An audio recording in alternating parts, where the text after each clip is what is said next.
nas maiores democracias do mundo, existe esse princípio que nós chamamos de subsidiariedade, que é tudo que uma cidade puder fazer, que o município puder fazer, ele faz. O que ele não puder fazer, vem o Estado, então, para fazer. Você não vai fazer uma estrada de um município até o outro. Um município não vai pagar por uma estrada que leva dele a um outro município. É o Estado que tem que fazer, porque aí beneficia os dois. E quando os Estados têm alguma coisa que não cabe a eles fazer, só aí que você vai para a União. No Brasil, é o contrário, a União faz tudo. Ela tem escola, tem hospital, tem creche, ela tem tudo. E os recursos estão lá. E o poder do presidente, o poder financeiro, o poder político é imenso. Vocês veem que um presidente torce por um time, o Corinthians, por exemplo, e surge um estádio. Ele gosta de dois países, como Venezuela e Cuba, e surge uma joint venture, um financiamento com a Venezuela, para fazer uma refinaria em Pernambuco. Ele gosta de 20 bilhões, e a refinaria não ficou em pé. Surge um porto em Cuba. Ele gosta de um ou dois empresários, o BNDES recebe 500 bilhões, passa 10 bilhões para esse empresário vira o maior empresário de proteína animal do planeta. Nenhum presidente pode ter tanto poder. O poder tem que ser limitado e descentralizado.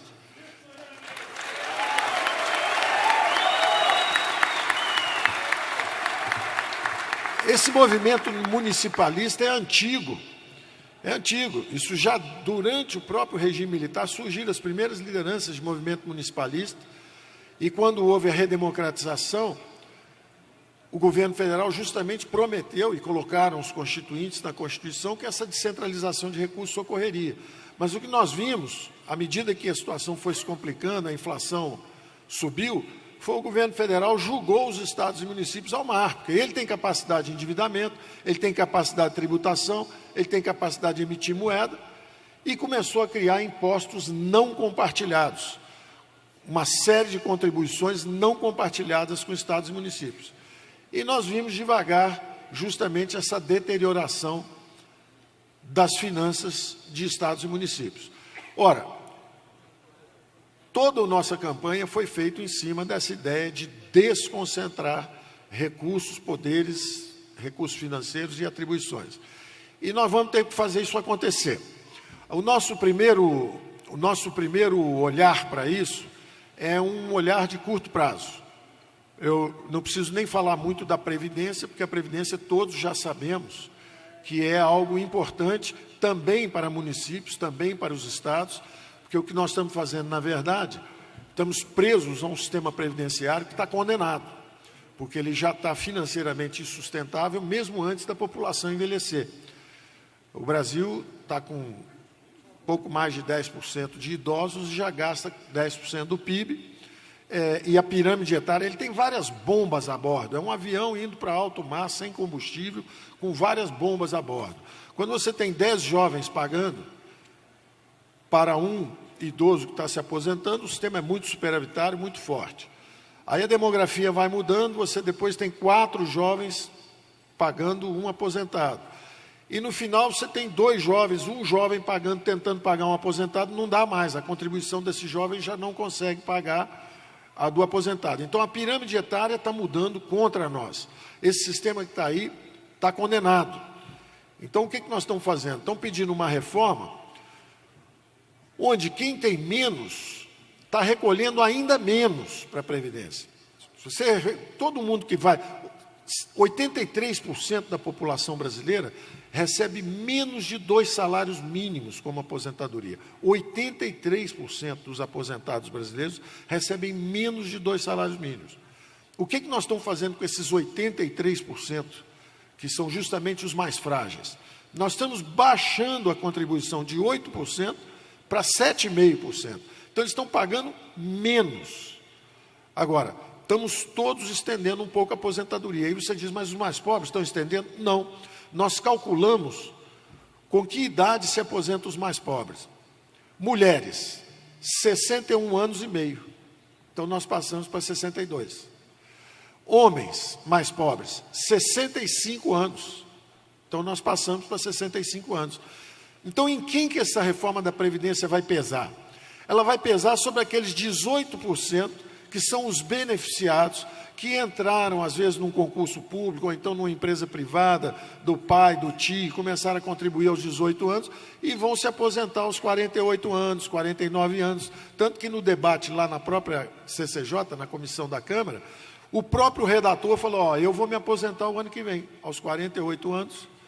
Agora, com essa lei aí, eu teria que me aposentar aos 65. Então, nós estamos pegando justamente os favorecidos, os privilegiados, os que têm empregos, contribuir a vida inteira. Esses terão que trabalhar também até os 65 anos, da mesma forma que os mais pobres. Então, essa reforma da Previdência tem um primeiro grande objetivo, que é garantir o pagamento das aposentadorias atuais. Porque da forma que está indo, não vai haver possibilidade de garantir aposentadorias. Da mesma forma, garantir também os salários do funcionalismo, porque se o setor público quebra, para de pagar aposentadorias e salários. Então, o objetivo inicial é esse. Como é que a gente assegura que esse sistema é viável? E como fazer esse ajuste exatamente tirando de quem tem mais. Então, as alíquotas sobem. Quem ganha acima do teto, quer dizer, quem ganha mais do que o presidente da República, nós chegamos a 22%. Ninguém pode reclamar. O sujeito ganha mais do que o presidente da República. Aí você bota uma alíquota de 22%, ele vai reclamar que está contribuindo para a Previdência? Então, nós botamos uma estrutura progressiva para arrecadar exatamente esses recursos, esse 1 trilhão que a gente quer buscar. Naturalmente, tem coisas que são sensíveis aos senhores. Pode ser que o BPC, e nós vamos discutir isso também com vocês, os nossos técnicos estão aí, os deficientes vão receber o que sempre receberam, ninguém vai mexer nisso. O que nós pensamos foi de dar uma alternativa para quem quisesse receber um pouco antes, em relação a quem contribui. Quem contribui se aposenta aos 65. Se a pessoa não contribui, nós falamos, olha, você pode até receber um pouco antes, mas você recebe menos. Houve uma reação de muita gente, dizendo que isso não parece interessante, nós podemos deixar isso opcional, como foi dito hoje de manhã aqui para vocês, e nossa atitude seria deixar opcional. Quem quiser recebe um pouco antes, aos 65, mas depois só recebe o salário cheio aos 70. Quem preferir recebe aos 65 mesmo e vamos em frente. Quer dizer, eu não acredito que vai haver... Tem uma coisa ou outra, por exemplo, também a aposentadoria rural, que muita gente diz que movimenta também as pequenas cidades e tudo. Tudo isso justamente está para ser analisado pelo Congresso, mas o mais importante é que o valor seja de 1 trilhão. Porque se a gente conseguir 1 trilhão, aí nós vamos em direção a um novo regime. Aí nós enchemos o tanque, temos gasolina suficiente para esse avião seguir, e nós deixamos os jovens irem em outra direção. Porque se não conseguir 1 trilhão, se o número for bem mais baixo, o que nós vamos ter que fazer é o seguinte, olha, nossos filhos vão continuar entrando no nosso avião, ou seja, vão entrar na mesma armadilha do que nós, porque eles trazem o paraquedas para nós pularmos. Então o avião vai cair com eles. Então nós achamos que temos que fazer esse 1 trilhão para podermos ir em direção a um regime novo. Agora, esse regime novo é muito superior ao antigo. Ele bota o Brasil para crescer, porque ele aumenta a poupança fortemente. Ele gera milhões de empregos, porque ele não tem encargos trabalhistas. Ele não tem a bomba demográfica a bordo, porque cada jovem já começa desde cedo. O jovem mais pobre não sabe ainda, não tem educação financeira, ele aos 16, 17, 18, assim que ele entrar no mercado de trabalho, ele recebe a carteira verde e amarela dele, ele sabe que é dele, tem portabilidade, no final do ano ele observa, tem uma rentabilidade mínima garantida pelo Estado, se der menos do que aquilo, a gestora tem que pagar a diferença para ele ter o recurso garantido dele, e ele pode trocar, pode botar num lugar onde ele acha que está investindo mais. O fundo é garantido pelo governo, o governo vai garantir o fundo, e mais ainda, se ao final da viagem, que é algo que estão dizendo e que não é verdade, que se ao final da viagem aquele fundo não acumular o suficiente para pagar o salário mínimo, não tem problema nenhum. Hoje, você promete cada vez mais e não leva nada para o futuro. Nesse regime novo, você vai pagar cada vez mais, e se no futuro a capitalização Se você devia receber 1.000 hoje, que é o salário mínimo, e a capitalização só te levou até 800 por alguma razão, o governo te dá a diferença. Mas é muito mais fácil, porque pelo menos você já chegou lá com 80% dos recursos, falta só um pouquinho. Ou seja, no regime novo, nós chamamos de nocional, nessa nova previdência, você pode sempre dar um pouco mais para completar. No atual, não. Você não está nem conseguindo garantir que no futuro você vai conseguir pagar, porque você não está levando nada para o futuro. Então, nós estamos absolutamente convencidos que nós vamos libertar as futuras gerações, nossos filhos e netos, dessa armadilha em que a nossa geração caiu, de não conseguir sustentar sua própria aposentadoria. Dito isso, eu, quando mandei isso para o Congresso, a ideia, o presidente mandou isso, e eu queria fazer um elogio muito grande, não só ao presidente, principalmente ao presidente, naturalmente, porque botou esse time todo para trabalhar, ele escolheu, não sofreu pressão política nenhuma, não indicou também ninguém, não fez pressão sobre ninguém, foi uma escolha, eu escolhi esse time extraordinariamente técnico, todo mundo trabalhou fundo nisso aí, e eles sabem que estão trabalhando para botar o Brasil para crescer. O Brasil, nos últimos 10 anos, cresceu 0,6%. É muito pouco. Os meus pais me deram um país melhor do que eu estou deixando para os meus filhos. Eu não aceito essa situação. Eu cresci num país que crescia 7,5% ao ano. Quando eu tinha 10, 12, 13 anos, o país crescia 5, 6, 7% ao ano, cresceu décadas. O Brasil foi um dos países que mais cresceu no mundo e, de repente, começou a descer, e agora está crescendo quase zero. Então, nós temos a obrigação de deixar para filhos e netos um país melhor, ou pelo menos igual ao que nós recebemos. A equipe toda vê isso como um compromisso, e o presidente, o tempo inteiro, durante a campanha, falou, olha, nós vamos fazer um ponto de inflexão, nós vamos mudar o Brasil. E o que eu observo em relação ao nosso programa, dando uma pincelada rápida, o primeiro grande buraco fiscal é a Previdência. Então, nós mandamos imediatamente uma reforma da Previdência. E o presidente assumiu, ficou 10 dias no hospital, o Congresso não tinha chegado ainda, assim que o Congresso chegou, ele mandou 2 reformas importantes. Na área econômica, a reforma da Previdência. E na área de costumes, ele mandou a reforma anticrime e anticorrupção, com o Sérgio Moro. Então, o presidente está em dia, está voando a 1.000 por hora, está fazendo o que ele prometeu. Entrou e mandou logo 2 reformas importantes. No espaço econômico, qual é a nossa ideia? Esperamos que nos próximos 3, 4, 5 meses, e tanto o presidente da Câmara de Deputados, o Rodrigo Maia, quanto o presidente do Senado, Davi Alcolumbre, têm prometido ajuda para aprovarmos essa reforma. Se aprovamos essa reforma logo no primeiro semestre, nós já vamos para as próximas eleições, e aí prefeitos, governadores, todos podem ter uma agenda muito positiva pela frente, porque aí vem o resto do nosso programa. A primeira notícia é uma notícia, olha, quem tem mais vai pagar mais e nós vamos consertar e garantir as aposentadorias e benefícios desse sistema que hoje está quebrando.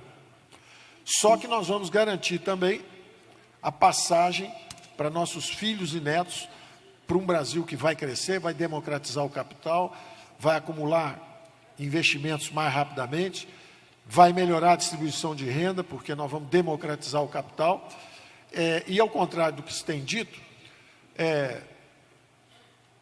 os países onde há maior suicídio de idosos são justamente países muito bem consertados, do ponto de vista de previdência. Suécia, Dinamarca, Noruega, Rússia tem muito também. O Chile é 118º, ao contrário do que a oposição andou. Tem muito fake news, né? Muita mentira, né? A mentira de que está prejudicando os trabalhadores, na verdade, estão sendo atingidos os privilégios, porque a Previdência atual é uma fábrica de privilégios, ela fabrica privilégios. Então, nós estamos tirando os privilégios, reduzindo a desigualdade social. Mas a oposição diz o contrário. A mesma coisa em suicídio. É o 118º país, quer dizer, tem 117 países em taxa de suicídio mais alta, inclusive países com previdência muito boa até também, que são os países nórdicos. Agora, o que interessa é que a taxa de crescimento do Brasil vai aumentar, os salários vão aumentar, os investimentos vão aumentar e as greves vão acabar, porque no Chile não houve mais greve de trabalhadores por 20, 30 anos, porque a acumulação de capital foi tão rápida que todo mundo tinha ações, e a Bolsa subia, e todo mundo ganhava dinheiro com isso, e a distribuição de renda melhorou em vez de piorar, e vários programas sociais foram criados, porque o governo era eficiente. Em vez de ficar pagando juro para banqueiro, o governo gastava dinheiro na área social. Então, os impostos no Chile eram 18%, 19% do PIB, no Brasil são o dobro. E os programas sociais deles foram muito mais efetivos que os nossos. Então, nós sabemos, estamos indo na direção certa, mas temos também as boas notícias. A primeira é essa de uma passagem para um sistema previdenciário mais forte e que vai botar o Brasil para crescer. A segunda é o Pacto Federativo, que é o coração dessa nossa conversa aqui. Eu vou voltar já já, eu vou deixá-la no ar, porque ela é a mais importante. Eu vou para a terceira, que é a redução, simplificação e eliminação de impostos. O Brasil tem mais de 50 impostos diferentes, nós vamos reduzir isso tudo. O secretário Marcos Sintra está aí, depois se quiserem perguntar também. Nós vamos baixar, simplificar e reduzir impostos para o Brasil crescer. É a reforma tributária. Ele já vai, esse ano ainda, já vai pegar 3, 4, 5 impostos, que tem duas grandes notícias. Primeiro, nós vamos simplificar, vamos pegar 2, 3, 4, 5 impostos, fundir num só. Vai se chamar o Imposto Único Federal. E a boa notícia é que todas aquelas contribuições que não eram compartilhadas foram criadas para salvar a União e tirar esses recursos de estados e municípios. Na hora que nós unificarmos no Imposto Único Federal, serão todas elas compartilhadas.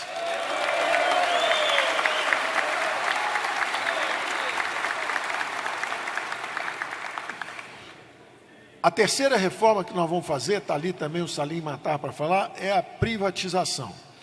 E a privatização é importante porque as estatais, que foram criadas 20, 30 anos atrás para fazer infraestrutura, não conseguem mais fazer infraestrutura.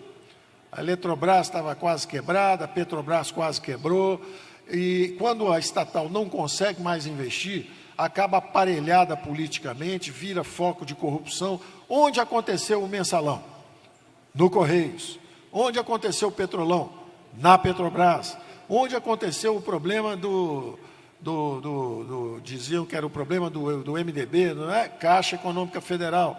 Quer dizer, são empresas estatais que se transformavam em aparelhamento político, dissipação de recursos públicos, constrangimento para uma classe política que tem um desafio enorme pela frente, porque perdeu o apoio da opinião pública e tem muita gente séria lá, disposta a consertar o Brasil. Vocês são políticos, prefeitos são políticos, vocês sabem que vocês têm um desafio grande, vocês sabem que a população confia em vocês e votou em vocês, vocês sabem que vocês têm muito a fazer pela frente, e nós temos que ajudar vocês justamente descentralizando esses recursos para vocês reassumirem o protagonismo, porque hoje o dinheiro está todo carimbado, está todo empossado, está todo vinculado, está todo indexado, vocês não têm a capacidade de gestão. Então, a privatização é exatamente para recuperar a capacidade de investimento do Brasil. Nós calculamos aí que vai para mais de 1 trilhão o valor dessas empresas estatais.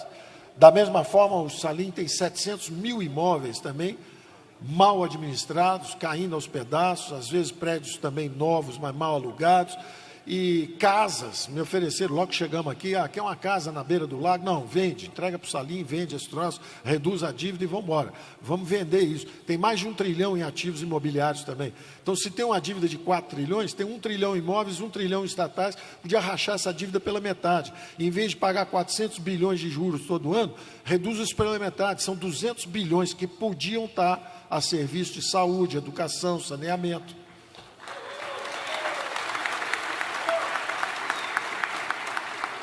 Então, previdência, tributária, o Pacto Federativo, que eu falo já, as privatizações, a Secretaria, o que era o Ministério de Indústria e Comércio, que na verdade era quem não deixava simplificar, quem protege cartéis, protege monopólios, não deixa abrir a economia. Nós mudamos o nome, em vez de Ministério de Indústria e Comércio, agora é Ministério da Competitividade, da Produtividade. Nós vamos digitalizar o Brasil, simplificar tudo. O sujeito, em vez de abrir uma empresa, tem que pedir 8, 9 licenças para 9 órgãos públicos, é o contrário. Abre primeiro e explica depois. Primeiro você abre a empresa.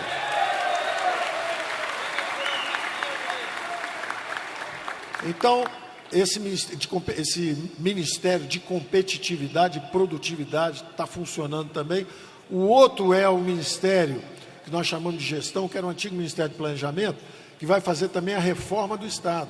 50% do funcionalismo público federal se aposenta nos próximos 5, 6 anos. Nós já estamos segurando os concursos públicos. Aposenta, vai descansar, vai em paz, nós vamos cortar dramaticamente o número de funcionários. A máquina tem que ser enxugada, tem que enxugar a máquina, tem que ser mais barato. E nós vamos digitalizar. Então, antigamente saíam 3 funcionários, entravam 5. Agora vão se aposentar 3, não entra nenhum. E isso tudo está sendo planejado com muito cuidado. Tem as especificações do trabalho, tem os requisitos para preenchimento da vaga, tem que pedir para abrir o concurso público, tem que explicar muito bem. Acabou o empreguismo, não tem mais isso. Essa é uma outra secretaria especial nossa. E, finalmente, uma que vai abrir a economia. Agora, como eu já disse, até e chegou um dos vídeos, eu falei, na verdade, 12 anos atrás, e está circulando como se fosse de hoje. Mas foi no Fórum da Liberdade, lá no Sul, 12 anos atrás, quando eu dizia o seguinte: para você abrir a economia, você precisa primeiro baixar o custo do Brasil, investir em logística, simplificar os impostos. Porque hoje, se você abrir para um chinês entrar, o empresário brasileiro está com uma bola de ferro na perna direita, que são os juros altos, uma bola de ferro na perna esquerda, que são os impostos, um piano nas costas, que são os encargos trabalhistas e sociais. Aí você fala para o chinês: corre agora que ele vai te pegar. Não dá, você vai destruir o parque industrial brasileiro. Então nós temos que abrir, não como estava se pensando, todo ano reduzindo um pouco. Não, a gente prefere reduzir bem pouquinho no início do governo. No final, nós temos que baixar aí a tarifa média de importação em 10%. Em vez de baixar 2,5%, 2,5%, 2,5%, 2,5%, a gente baixa quase nada no primeiro ano, 1%, essa tarifa média, que é para dar tempo para soltar a bola de ferro da perna direita. Simplifica os impostos, reduz as alíquotas. Aí tira a bola de ferro da perna esquerda, baixa mais os juros. Aí começa a tirar os encargos trabalhistas, entrando com a nova Previdência, que vai gerar um choque de emprego para os jovens. 10 milhões de empregos para jovens, de repente, no primeiro emprego. Eles hoje são proibidos de trabalhar pelos encargos abusivos, eles não têm experiência de trabalho, não têm ainda capacidade nenhuma de achar o emprego. A economia parada. Ele vai para a droga, vai para a criminalidade. Nós estamos condenando a juventude a ir para o caminho errado. Nós estamos proibindo o jovem de trabalhar, desde quando trabalhar faz mal para a saúde. Então, se você deixar os primeiros empregos serem sem esses encargos, já nessa nova Previdência, verde e amarela, são jovens ainda que estão tendo a primeira oportunidade de emprego, nós vamos criar dezenas de milhões de empregos para esses jovens muito rápido. Milhões de empregos, certamente, 1, 2, 3 milhões, certamente. Em 4, 5, 6, 8, 10 anos, dezenas de milhões de empregos. Porque sem os encargos trabalhistas, vocês sabem que um trabalhador brasileiro custa 2. Você criar um emprego, o outro fica desempregado. Hoje tem 46 milhões, a população economicamente ativa é 100 milhões, 105, 106. Metade, 50 milhões, não tem carteira assinada, não trabalha formalmente, não contribui para a Previdência. Todos vão envelhecer e todos vão quebrar a Previdência. Por isso que nós temos que ir em direção a um sistema diferente. Na hora que nós lançarmos um novo sistema com encargos baixos e gerarmos milhões de empregos, a antiga Previdência, o secretário Marcos Sintra já tem essa prioridade também, vai começar a desonerar a folha. E nós vamos cobrar o imposto com outra base, não vai ser sob folha de pagamento. E aí vai começar a gerar também milhões de empregos no antigo regime. Nós vamos ter 2 regimes, dos jovens, sem encargos, para já os primeiros empregos, e depois os dos que já estão no mercado de trabalho, nós vamos começar a desonerar também para gerar emprego lá. Então tem todo um programa bem articulado de abrir aos poucos a economia. Na hora que baixar os encargos trabalhistas, lá no final do governo, já isso tudo está estabelecido. Você tirou o piano das costas do empresário brasileiro, está pronto para correr. Impostos baixos, simples, sem o juro alto, sem os encargos sociais e trabalhistas. Aí você deixa o chinês entrar e vão ver quem briga mais. Mas depois de você ter dado uma chance para o brasileiro competir. Então nós estamos com um programa que achamos que vai estimular o crescimento. Nós chamamos o programa de o caminho da prosperidade. É a prosperidade para todos. O melhor programa social é o emprego. É o emprego que cria É o emprego que cria autoestima, é o emprego que cria...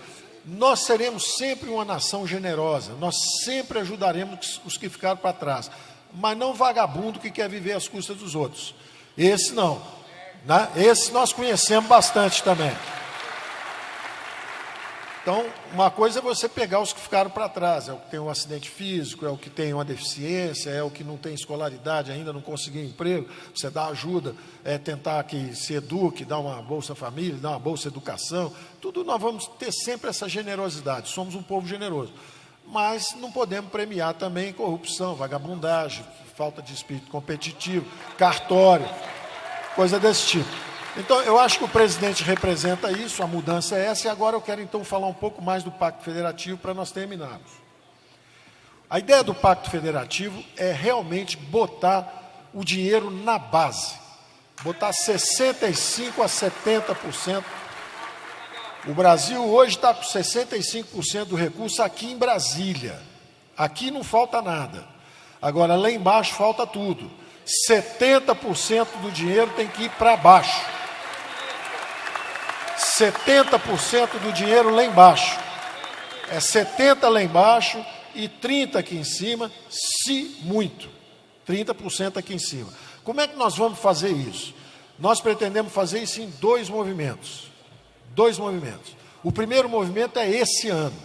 Há uma reclamação antiga da Lei Candir, há uma reclamação antiga do Fundo de Exportação, há sempre um pedido de um pouquinho mais no fundo de participação. O próprio presidente ontem me disse, Paulo, 0,25, depois mais 0,25, 0,25, vamos aumentar 1%. Falei, presidente, o senhor vai dar muito mais do que isso. Nós vamos dar muito mais do que isso. Eu posso dizer que nós vamos fazer isso? Evidente, presidente, mais Brasil, menos Brasília, nós já prometemos. Isso aí só pode prometer de costas, de olho fechado, isso é tranquilo. Nós vamos dar muito mais do que isso. Nós vamos dar muito mais do que isso, porque a equipe, e o Valderi está aí, pode falar sobre isso, nós temos dois movimentos. O primeiro movimento, que a gente chama o Plano de Equilíbrio Econômico, é um plano financeiro de curto prazo, porque justamente tem governador que entrou agora e já entrou com o Estado quebrado, devendo fornecedor, sem pagar a folha de pagamento há 2 ou 3 meses, quer dizer, o Estado já esfacelado financeiramente. E é um governador sério, como é o Caiado aqui em Goiás, por exemplo, né? É o Zema lá em Minas, é gente que quer fazer o Witzel lá no Rio, gente que quer fazer a mudança, quer fazer o esforço, quer ajustar, mas já está sem recurso. O que eu disse para eles é o seguinte, respira no canudinho que está chegando o reforço está chegando. Fica respirando um pouquinho, busca oxigênio, aguenta vivo que nós estamos chegando. E diz o Valderi que em 30 dias a cavalaria chegou, não é isso? Em 30 dias nós estamos chegando. E o plano é o seguinte, pega o FEX, que era 1,5 bilhão, pega a Lei Candir, que era 1,9 bilhão, somos dois, dá menos 4 bilhões, então tá bom, em vez de 4, nós vamos fazer um programa de 10 bilhões. Vamos fazer mais do que o dobro dos dois programas juntos. Só para a turma sobreviver esse ano. Vamos jogar essa aí. É o balão de oxigênio. É o balão de oxigênio que nós vamos dar o fôlego. E a base é muito simples. A base é o seguinte, se você pegou o carro com o tanque vazio, tanque de gasolina vazio, vai fazer as reformas todas, aí vai enchendo o tanque. Aí chegou no final, especificamente um governador, está quebrado hoje. Aí ele se comprometeu a fazer todas as reformas, hoje ele não consegue nem pagar o funcionalismo. Nós vamos fazer o seguinte, se ele fizer todas as reformas, ele hoje não tem dinheiro para pagar nada, vai ficar esse ano apertado, mas no final do ano ele conseguiu 1 bilhão de ajuste, no segundo ano 2 bilhões, terceiro 3, no quarto ano ele tem 4 bilhões. Ora, ele agiu certo, mas a vida foi cruel com ele, porque ele fica sem pagar um ano, não sei nem se ele resiste politicamente, aí enche o tanque. Quando ele encher o tanque, está na hora dele ir embora, e vem outro para gastar, que foi exatamente o que fizeram com ele. Então nós vamos inverter isso, nós vamos fazer o seguinte, em vez de você encher o tanque, já que você pegou o tanque vazio, nós vamos encher metade do seu tanque, mas você também entrega o tanque pela metade lá na frente. Então, em vez de não ter nada agora e muito no final, você vai gastar mais agora, menos um pouco no final, mas vai manter a comunidade estável. Então é isso que nós vamos fazer, essa é a essência do plano Mansueto. O Estado que quiser ajudar a receber investimento de saneamento, nós vamos fazer outorga, ajudar a fazer concessões, para ele receber dinheiro, já recebe adiantamento do BNDE, recebe adiantamento do nosso plano econômico, a equipe toda vai estar ajudando, o Salim ajuda a vender o estatal, a BNDE ajuda a refinanciar, o Valderi, a Secretaria da Fazenda, ajuda a dar o dinheiro, antecipação, para que ele possa gastar mais agora, e no final menos, em vez de entregar o tanque cheio, ele pode gastar menos um pouco no final. Então, esse é o plano nosso para ajudar o governador a atravessar o deserto. Nós vamos encher o cantil. Mas isso não é o futuro. O futuro vem justamente do petróleo. São entre 500 bilhões de dólares a 1 trilhão de dólares nos próximos 20 anos. E esse dinheiro não sai do fundo, porque eles não só tinham uma empresa só explorando, que era a Petrobras, como ainda quebraram a empresa antes do petróleo sair. Só tem um tirando petróleo. E você quebra ele antes dele furar, não vai dar certo. Então, o que nós estamos fazendo é o contrário. Nós vamos permitir que mais gente transforme esses recursos em recursos do povo brasileiro, em vez de ficar embaixo do oceano, que é como está hoje, né? A gula mata. Se você quer ficar com tudo para você, você acaba que você morre antes do petróleo sair. Nós temos que fazer justamente acabar criar competição na exploração do petróleo, na exploração do gás. Então, nós vamos botar isso aí, nós vamos botar o gás para fora, nós vamos botar o petróleo para fora. Já existe um programa também que nós estamos fazendo, o choque da energia barata. Daqui a 2 anos, o botijão de gás vai chegar pela metade do preço na casa do trabalhador brasileiro. Para vocês terem uma ideia, o BTU, que é a unidade de gás no Brasil, que tem gás natural, custa 12 dólares. No Japão e na Europa, que não tem gás, eles importam da Rússia, custa 7 dólares. E nos Estados Unidos, que tem o gás natural, custa 3 dólares. Então, o Brasil custa 12, no Brasil é mais caro do que nos países que não tem gás. Por quê? Monopólio.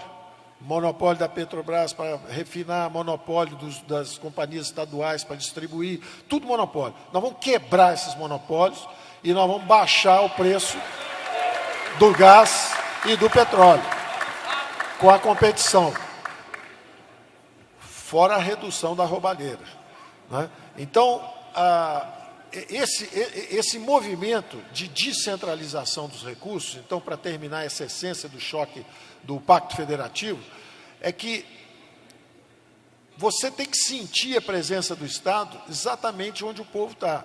Se você está num país mais avançado e alguém puxar uma arma e der 3 tiros para cima, na mesma hora vem 8 viaturas da polícia, tem uns snipers apontando para você e fala, olha, abaixa a arma aí, porque senão vai dar errado, vai dar ruim para o seu lado. E baixa a arma devagar. Se você desmaiar, tem uma ambulância para te pegar e te levar num hospital público. No Brasil, você pode dar tiro 3 dias pela cidade, dar tiro para todo lado, que a polícia corre porque está desarmado, o bandido tem uma metralhadora, um fuzil R-15, quer dizer... Então, o Estado está desequipado, a prefeitura não tem o recurso para o ambulatório, não tem recurso para o grupo escolar. Então, a nossa ideia é já pegar o pré-sal, mas não é gradual, não. Já pega o ano que vem, já joga 70%. Minha equipe vai ficar brava. Minha equipe fala assim, não, vamos fazer gradual, porque hoje 100% é da União. Então, vamos passar 10% para o Estado, no ano seguinte 20%, no ano seguinte 30%. Não. Os recursos hoje já estão com a União, a maior parte. 65% já é da União. E 25% dos estados e municípios. E 35% dos estados e municípios. Então, o futuro, 70% tem que ser de estado e município já. Não é daqui a 20 anos. Não é daqui a 20 anos. Não é daqui a 20 anos. Porque está faltando polícia é hoje. Não é daqui a 20 anos. Está faltando escola é hoje. Não é daqui a 20 anos. E esse recurso hoje está no fundo o recurso hoje está no fundo do mar. Por que eu vou passar aos poucos um recurso que eu não tenho? Eu não tenho. Se eu pegar 30% já está ótimo. Dá 70% para o resto. Ou nós não acreditamos que o Brasil está nos municípios? O Brasil vive nos municípios. Quem vive em Brasília é ministro. O povo vive nos municípios. Então está cheio de ministro com verba grande e está cheio de governador e prefeito sem verba. Tá certo? Então, essa é a nossa direção. Podem contar conosco. Isso é filosofia, promessa de campanha, concepção econômica, concepção política. Uma democracia mais forte se ela for descentralizada, se cada um for responsável. Um argumento muito usado é: não adianta mandar dinheiro para o município, não, porque lá tem roubalheira, tem isso, tem aquilo. Quem é que está falando de roubalheira? Quem é que pode falar de roubalheira? Em governo federal, falar de roubalheira em município? Quem é que pode falar disso? Tá certo? Mas eles não sabem. Eles não sabem administrar, eles vão fazer uma ciclovia em vez de fazer uma escola. Ora, você tem que acreditar na democracia. Se o prefeito resolver fazer moinho de vento, vai perder a próxima eleição. Você tem que confiar na população que votou, tá certo? Então, nós acreditamos na democracia, e a democracia representativa, a turma vem aqui, vota o orçamento, mas o recurso tem que descer e é administrado lá embaixo. E nós acreditamos nos mercados, que também são descentralizados. Então é o que a gente chamou durante a campanha de ordem e progresso. E nós estamos indo nessa direção e contem conosco.